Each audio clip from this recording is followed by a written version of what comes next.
আসসালামু আলাইকুম রহমতুল্লাহ।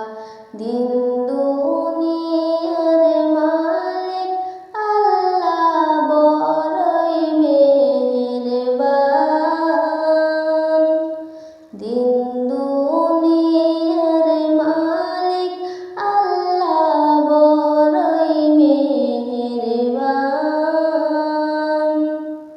হেফাজতে রাখিও আল্লাহ, হেফাজতে রাখিও আল্লাহ, আমাদের ঈমান ইলাহি রহিম রহমান।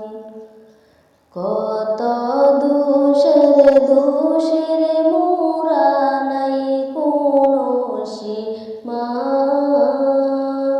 কত দোষের মোরা নাই কোনো সীমা। নিজে গুণেতে করে দিও, নিজে গুণেতে করে দিও মোদের ক্ষমা, তোমার নাই ক্ষমার সীমা। দুনিয়ার মালিক আল্লাহ বড়ই মেহেরবান। দিন